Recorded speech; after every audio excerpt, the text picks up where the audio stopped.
Hello, I'm just setting up. Give me a couple of seconds.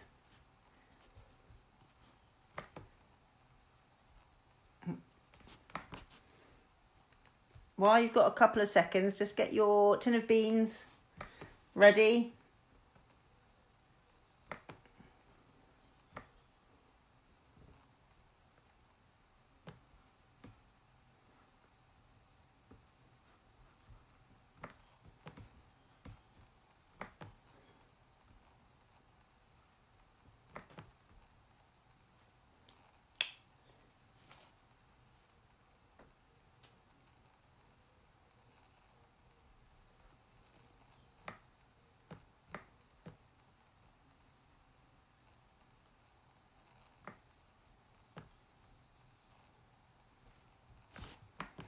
Bear with me.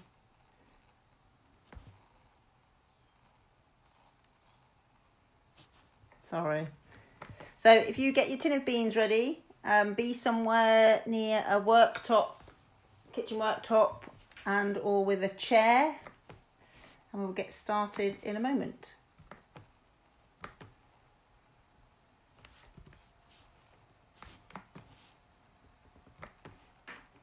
Bear with me. Oh, noises going on in the background, sorry.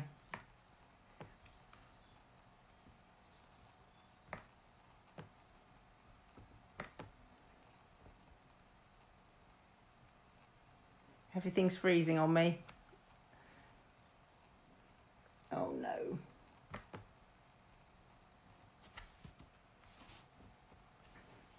Hello, Jan. Jan, if you've just joined and you've missed my couple of seconds at the start, get a tin of beans, a couple of tins of beans, and you need to be somewhere you can hold on to something like the kitchen worktop or have a chair that it makes you feel comfortable to hold on to. My computer's just frozen. Please bear with me.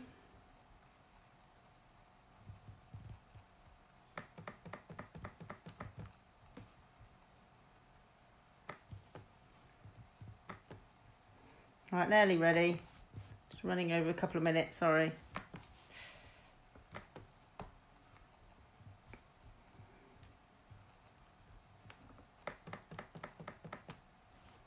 Right.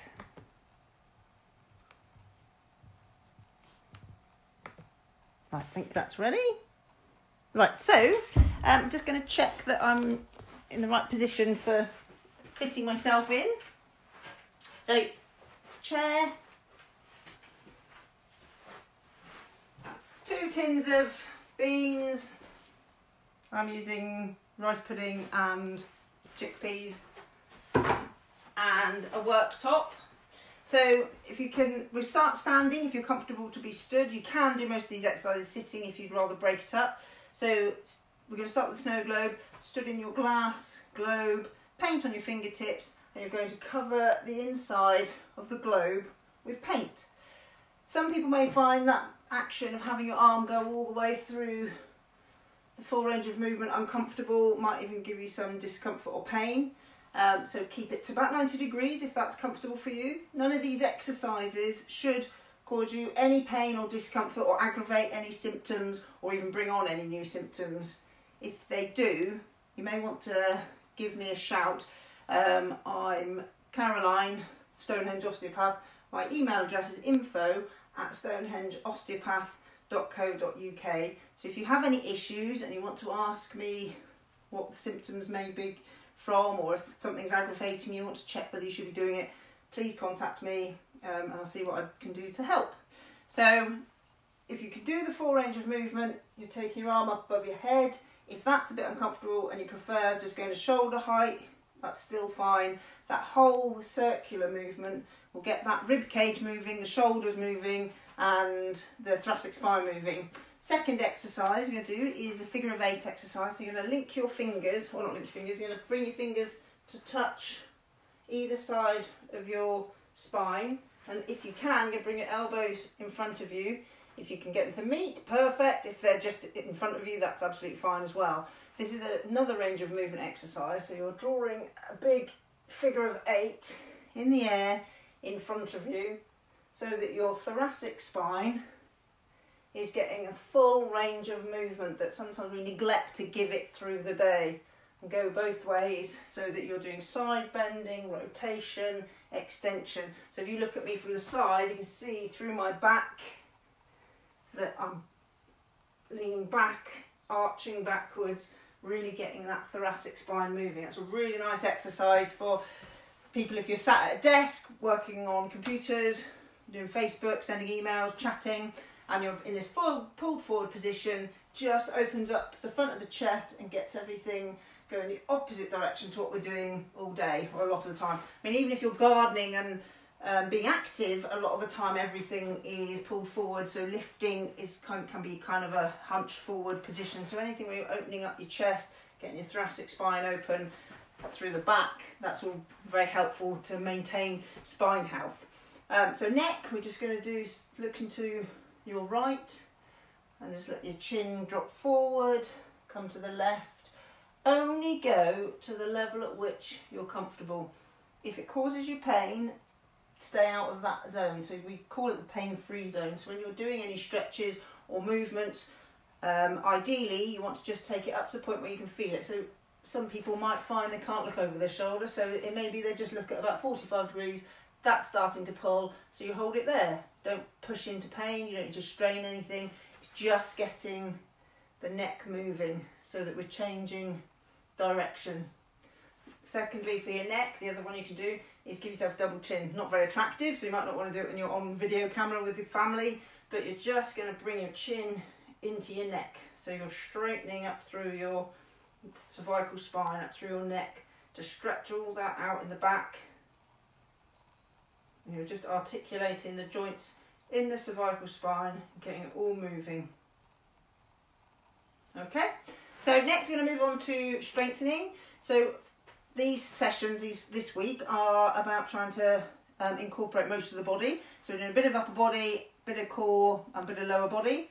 So to start with the worktop, you're going to stand either close to the worktop, depending on how comfortable and confident you feel, and you're just going to take your body weight and push it away with your hands.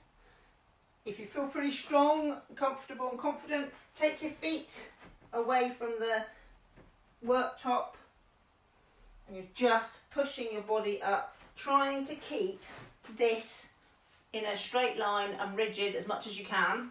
So a little bit of tension through your lower abs, your lower tummy muscles, so you're using that muscle group that if you put a bikini on and step onto the beach, when you suck that tummy in, it's those group of muscles, but you need to be able to breathe at the same time. So ideally, you're looking for repetitions of 10 to start with, to build up the strength. I think in my faffing, I've done 6. So you'd look to do up to 5 to 10 to start with, and then moving on to 10 to 15 as you feel a bit more fitter if you're doing these exercises several times a week.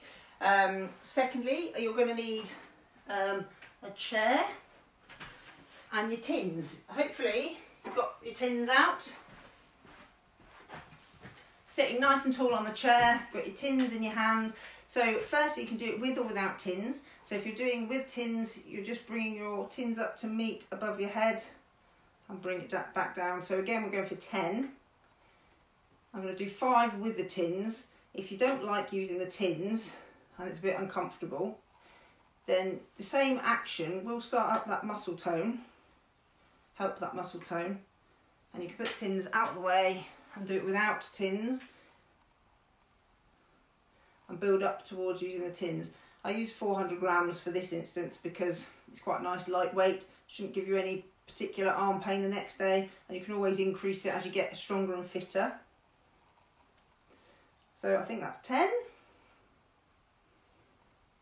You can do, I'm going to pick up the tins in a moment. So second exercise for upper body or shoulders is a flexion exercise. So you're flexing the shoulders, bring your hands up in front of you. Again, a little bit of tension through your lower abdominal, your tummy muscles.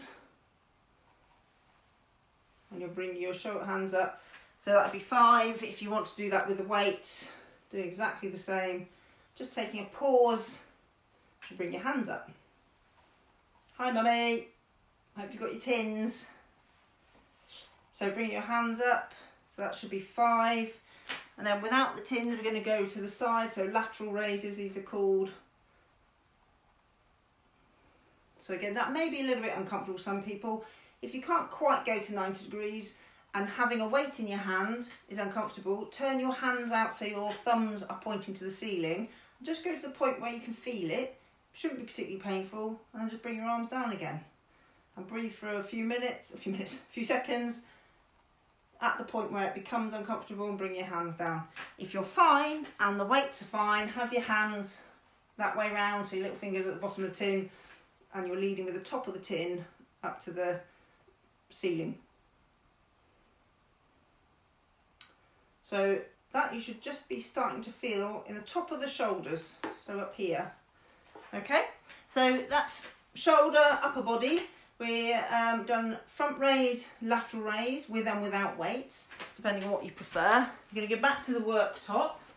So you need your chair or your kitchen worktop. So if you're using a chair, because you're in a different room from your kitchen, then you're just going to have the chair in front of you to balance and hold on to. You're going to do side leg raise. So think ballerina style. So you're taking your foot out and towards the back behind you. So there's a bit of tension through your gluteal muscles. And we're working those glutes, your buttock muscles, to help keep you strong through your pelvis. This helps with balance, strength and stability, so that when you're pottering around the garden, getting up and out of chairs, you don't have a moment of, not confused, that's the wrong word, but that sort of disbalance, unbalanced feeling, so that you feel strong through that area. It also can help with any kind of lateral hip pain that can slowly develop, usually because something's not as strong as it might be, so other muscles start to having to struggle. So that should be 10 on that side. I'm going to turn round to the other side. So again, thinking ballerina, think nice and tall. I don't want your body doing this as you're lifting the leg, so you're not wobbling, you're staying nice and tall. Okay, so doing 10, working that gluteal area, a little bit of tension again through your lower tummy muscles, your abdominal muscles, and the leg needs to be going backwards, not in front, because that starts working a whole other group of muscles that's working frequently anyway. So I'm going to say that's 8, 9, 10. Again, so chair if you need it, or worktop if you've got it, whichever you prefer. I'm just going to use the worktop because I'm going to the back. Just going to turn down a little bit. So this is heel raises. So this is to strengthen the lower calf. It helps with the power in your feet. Just gives you that little bit of strength in your lower limbs. So we're going for 10 again. I'm going to start on both feet. So if you feel like you need that bit of support, you've got the balance from the worktop and both feet are on the floor. So that's 5 on both feet. If you feel that you're pretty strong and you've got a bit of a challenge, lift the foot up out of the way and you can finish the 10 with 5 on one foot. 3, 4, 5, and then 5 on the other foot. 1, 2, 3, 4, 5. If you feel like you can do all 10 on one foot and another 10 on the other foot, excellent. Do that and don't worry about doing it on 2 feet. Okay. So lastly, for the strength, you need a bit of floor space. Hi Lawrence, you're back again. Great to see you. You want to be on all fours. Bit of space in front and behind you, which you haven't done very well. On all fours. So the starting position is on all fours. The level of exercise, depending on your strength, ability, balance, whether you're used to doing this exercise. If you want the easier version, you're just lifting your leg. So back to gluteal muscles, bit of balance and bit of tension through your lower abs, your lower tummy muscles. I always think of that woman that used to do it in the morning television in the 80s, can't remember her name. Like doing this position with green leotard. If you feel more stable and more comfortable and stronger, you want a bit more of a challenge, and do arm and leg. I don't know if you see, I'm lifting my arm up, and it's all just level with your body. Don't need to be pointing to the ceiling. So 10 on each side. Again, if you feel that you can do half of the harder version, half of the slightly easier version, then it's all good. It'll all help. It all strengthens your back, your glutes and your muscles in your pelvis. Okay, so that's your gun dog pose. Moving on to stretches. Going to be lying your back on the floor or on your bed, whichever you've got available that you can get up and off easily. So just doing some knee hugs, just going to bring your knee up to your chest, and that should feel a nice stretch through your low back and a little bit through the top of the gluteal muscles, your buttock muscles. If you don't have any knee problems and you want a stronger stretch, hugging your knees can be quite helpful. If you don't really like that sensation on your knees, then put your knees behind, or put your hands behind your knees. So you bring your knees into your chest and hold it for 15-20 seconds, and let the back adjust. Then put your feet on the floor, arms out to the side, palm up, let your knees drop away to the side, and then turn your head the opposite direction. I don't really know what you can see on the camera, you may be just looking at the worktop, hopefully not. Coming up to the middle, change sides, keep your knees on top of each other, turn your head to face the opposite hand. Again, just let your back relax. 15-20 seconds. Come back up. So pelvic tilt, we can do sitting and lying down. I'm showing sitting at the moment, we'll move on to lying down next week I think, just to get used to that position and movement. So sitting on a nice firm chair, nice and tall, what you're aiming for is neutral, is that you have a flat back. That's slumped, so that's one way of pelvic tilt. So you're rolling your hips back to neutral, so sat in the middle to arching your back. Middle, slumping, and it's just stretching out those muscles in the very base of the spine. So one of those positions may be more uncomfortable or more comfortable than the others. So like I said, none of these exercises should be aggravating anything. Jane Fonda, thank you, Stewie. It should be aggravating, shouldn't be uncomfortable, and shouldn't make any symptoms any worse. So moving on to calf stretch, because we did a bit of strengthening through the calf muscles and the chest stretch. So either, if you feel balanced and stable, don't need any support, you're just stretching your calf out like this, and at the same time you can do your chest. If you feel like you need the unit for support, or the back of the chair or a wall, and have that to hand, and just have the chair there for stability. And you should feel a stretch in the lower calf. And change sides. So if you're using the chair for balance, that's where your hands are. If you're not using the chair, just put your hands on the back of your pelvis. And that should feel like a bit of a stretch just across the front of the chest. So if you have been using the chair, just rest your hands on the back of your hips and a bit of stretch through the front of your chest, because we've been doing upper body stuff today. So lastly, I just want to look at balance, because I am aiming this at older people, with the fact that we're kept in as much as they can keep us in. Mobility and movement goes on the downhill, and muscle strength can deteriorate. So, and balance is a big one to deteriorate, and I'm trying to do this to help reduce the risk of falls and injuries from falling. So with balance, again, you've got the worktop or chair if you need it. You're going to start off stood on one leg with the other toe just rested on the floor, and that'll give you a sense of how good your balance is. You may feel that's really easy, so you can lift your leg up and just keep your hands touching the chair. If that feels not much of a challenge, get your hands off the chair. Keep your hips straight. So I don't want any of this, I want nice and level. Okay, so you're going to hold that as long as you can. Good time to do it is when you're cleaning your teeth or waiting for the kettle to boil. So change feet, rest your toe. How does that feel? Pretty good. Lift your foot, just resting your fingers there. That gives you a sense of your balance.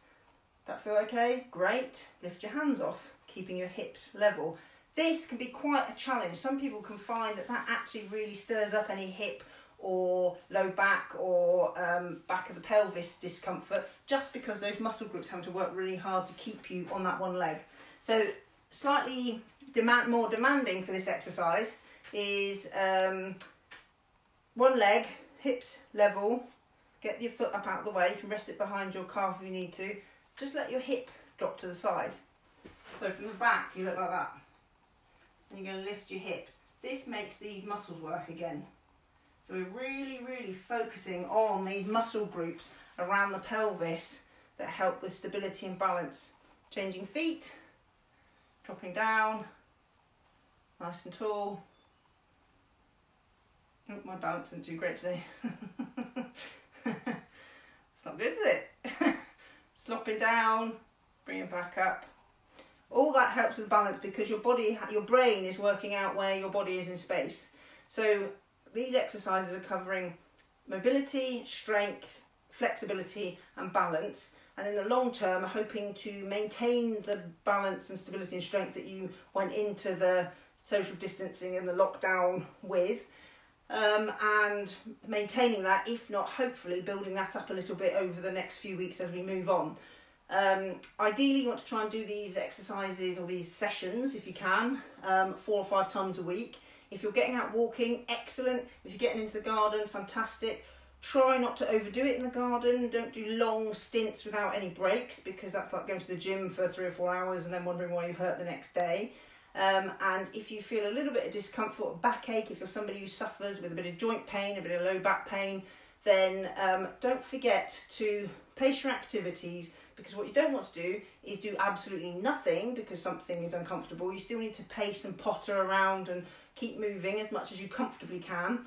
But if you're feeling fantastic and the day before you didn't, don't go out moving all those heavy pots that you've been waiting to do for weeks and weeks and weeks. Get some help, do it in stages, take your time, okay?